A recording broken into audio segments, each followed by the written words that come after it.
Today I've got Gary Ware, and we're going to talk about Gary's new book. Gary, before we get into all of the discussion, where can people find you? You can find me at my website, BreakthroughPlay.com. So Gary, I've got it up on the screen here. You can't see it. You've written this book, maximize workplace success through the power of play. So Playful Rebellion, maximize workplace success through the power of play. I've read it. It's a great book in terms of Yay!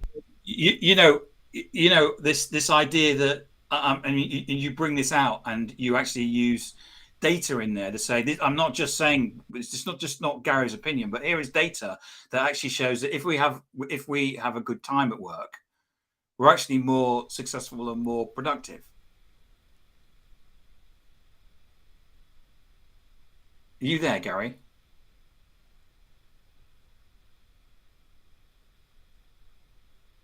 Hello, Gary.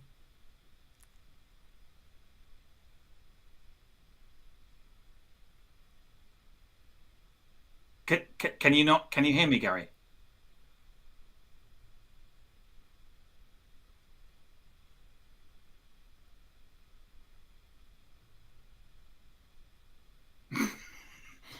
Gary, Gary, can you hear me? Hi, Andrew. I'm not sure if Gary can hear me. I've just asked him a question about his book, and he's not answering. So I don't know if he.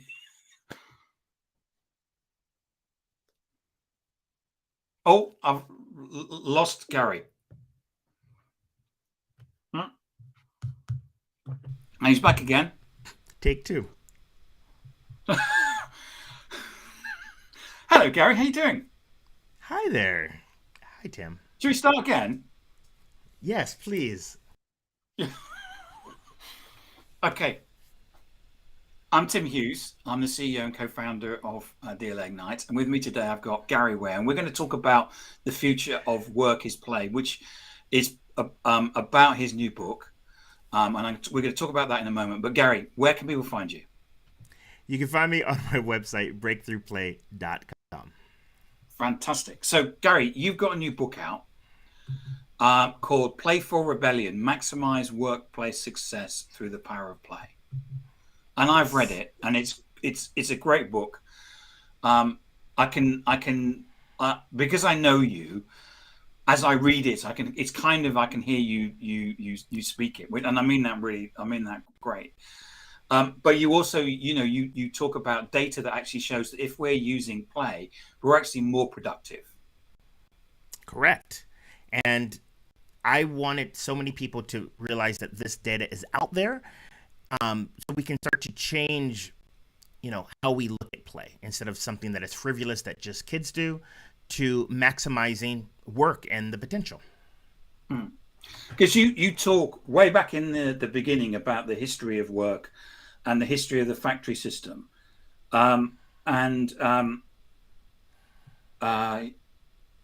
and you say I'm getting the quote. Um, if for a particular reason you disappear, your employer will fill your role by the end of the month, whereas your family will miss you forever. Yeah. And it's And one of those things like, yes, of course. yes, exactly. And that is the challenge. Yeah. That is what uh and I was thinking about that and I was like, man, what are we working for? Why are we working so hard? No, don't get me wrong, I am all for hard work, but if we are wasting our lives away to just essentially be replaced at a moment's notice when something goes wrong, like, something needs to be different. We need to be approaching this whole work thing differently. You talk also in the book about the regrets of the dying, Yes. and there's like I think there's five. Is it five regrets of the dying? Yep. Five regrets of the dying. And one of the big ones is there that, so these are people at the end of their life. And it's from an amazing book by a woman. Her name is Ware, and she was a hospice nurse. And one of the big regrets is that people wish that they did not work as much. And if you, again, thinking about this, because yes, we need to work to make a living. It's going to help us, leave that legacy. But these are people that are they're like on their deathbed and they're looking back at their life and they're thinking about all the things that they did and didn't do. And didn't do, And yeah. yeah, and because they work so much, they didn't have space for connection. And maybe even some of that work that they did, they were probably in a state of stress that they didn't really get to enjoy it as much as they probably could have. And I think it's really powerful when you go back and you think, we've lived so many years in our lives, but there are so many things that we can do.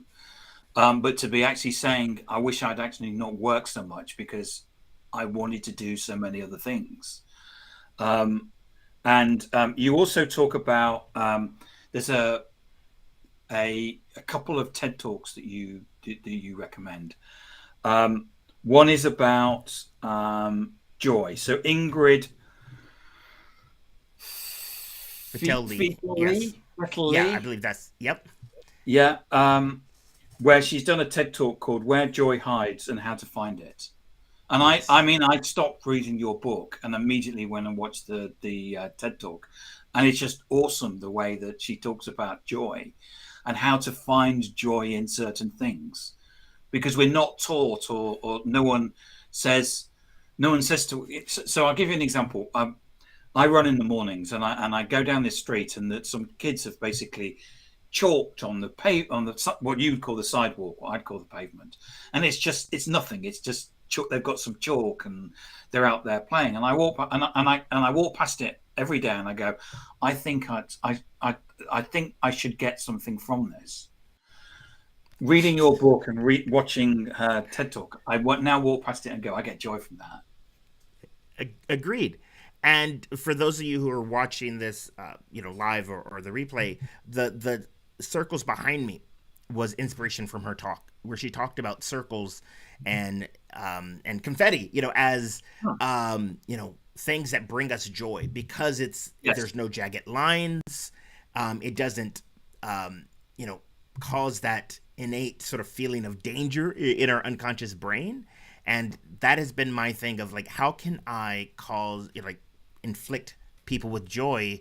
Because again, we only have one life, and especially with all the stuff that's going on, I feel like we're constantly in a state of fear and despair and stress, and that is not helping us be healthy. No. And I'm just going to pick on Andrew's comment there, which is, when you die with memories, not dreams. I love that. Is- Yeah, Isn't that that isn't that is. that is good, isn't it? Woo! Oh my gosh, yeah. So much there, so much there. Yes. Anyway, back to but so there's this you talk about joy, and if you go to her website, you can see that she's done a whole load of stuff about painting. So I've got some friends in Seattle, and what they've done is that they've painted the church internally, and they've done and I can and just painting steps and looking at it now, you can see that what that does, it actually lifts us up and it lifts our spirits. Yeah. Agreed. And it gives us the ability to be the best version of ourselves. Mm. Because that's what it's all about, is that when you're in a stress state, and I talk about this in the book, is that our brains are a bit, outdated, and the stress that we go through was intended to help us get through something. It wasn't meant to be a long, a lasting thing.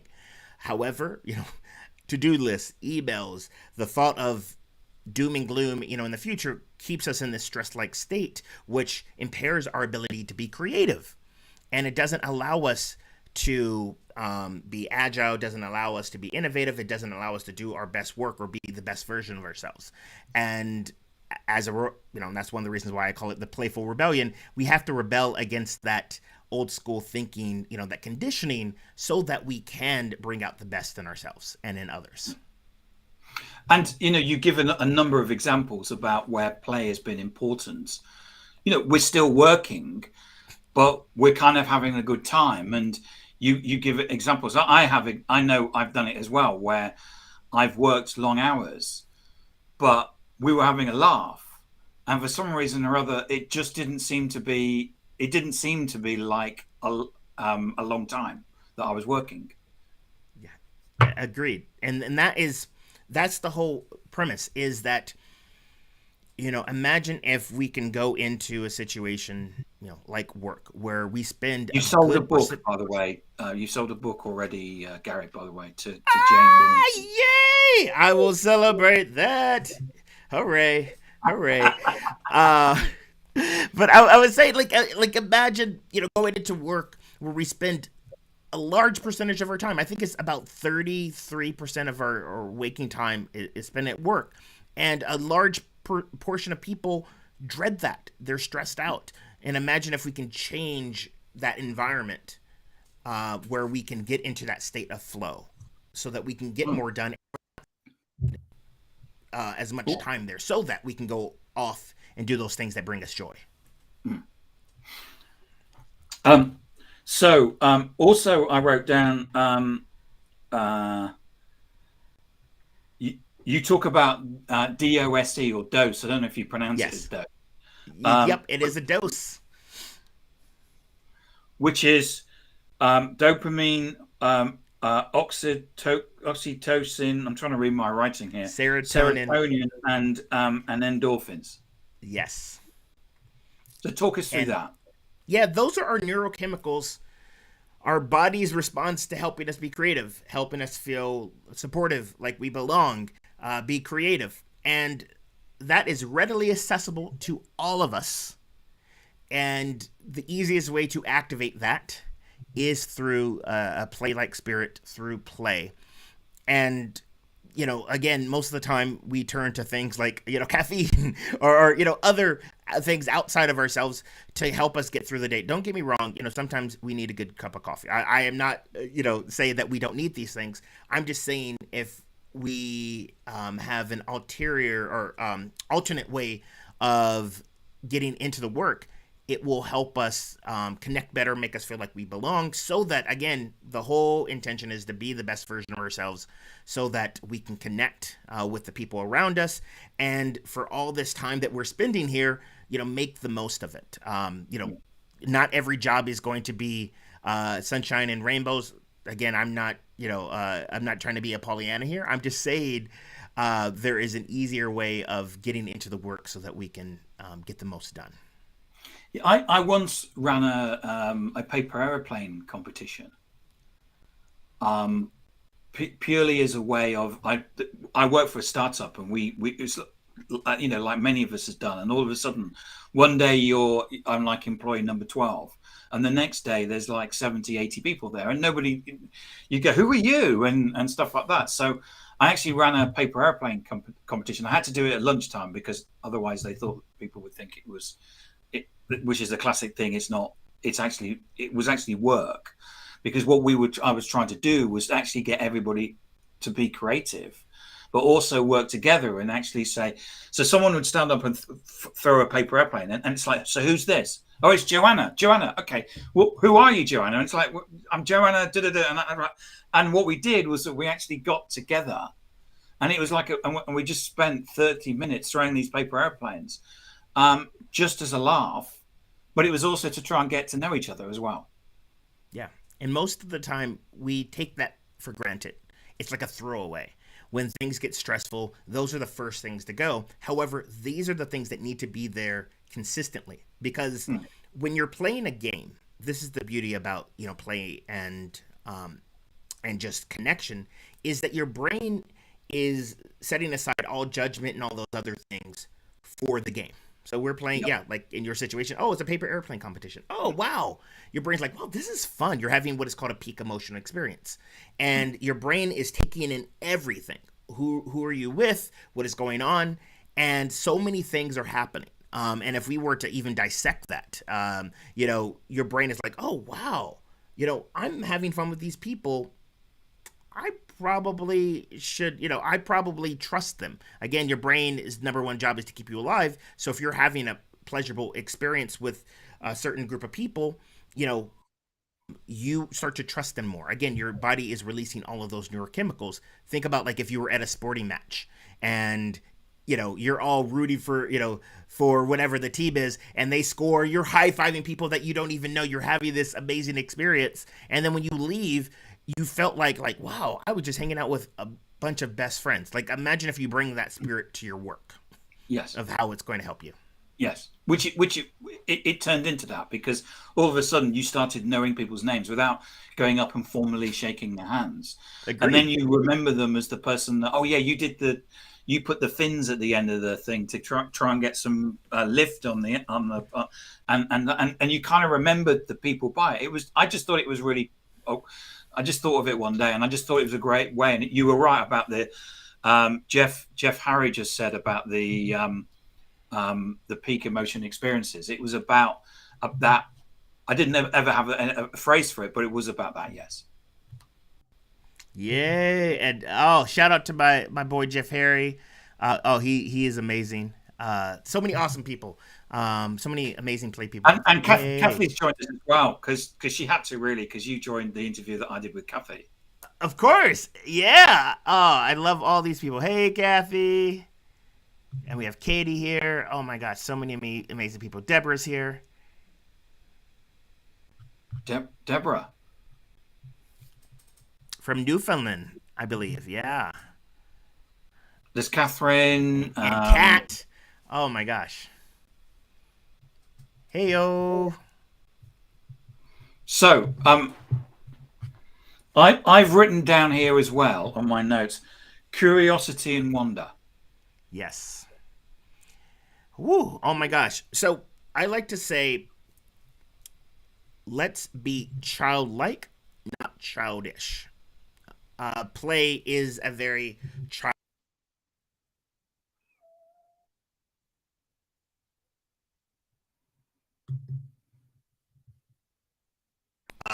How we take curiosity for granted. It is something that happens, and we like, it's just like, oh, we're in a space and we happen to be curious about it. However, if we're intentional, we can really use that to our advantage. And if you look at it as two knobs, we have anxiety and we have curiosity. And when the anxiety knob starts to go up, a lot of times we want to suppress that, and it's challenging. It's like, imagine you had a beach ball and you're in a pool and you're trying to hold that ball under the water. It's not going to happen. It's going to boop. It's going to pop back up. But imagine if you had another thing like curiosity, and you can just turn that knob up a little bit and start to be curious about your situation. That is going to, start to decrease the cortisol and adrenaline and start to increase all of those other positive neurochemicals. And, and wonder, like, how can we turn that up more often than not during our day? And, in the book, I have all kinds of activities of doing that. And one of the things that I talk about is, imagine if you can walk through your space and see it as if you were a child. Like, what would you notice? How would things be different than us just as we normally do as an adult? Oh, I'm busy. Yes, I totally agree, and we see things so differently from as a child. And just to sort of finish up, rest. Why is resting? All right, which is the thing that I've always wanted, because I don't know about you. I've always wanted to work on a railway, but as a sleeper. Oh my gosh! Oh, sorry. I just thought I'm about play. I just thought I'd throw in a joke. And why not? Oh my gosh! Anywho, so rest. This is something that us adults, we don't get enough of. I remember, people saying, well, I'll sleep when I'm dead, X, Y, and Z. Well, I like to say you need to come from a place of rest. There's a lot of research out there that shows that if you don't get enough rest, that you're going to be operating as if you were drunk. You're not going to be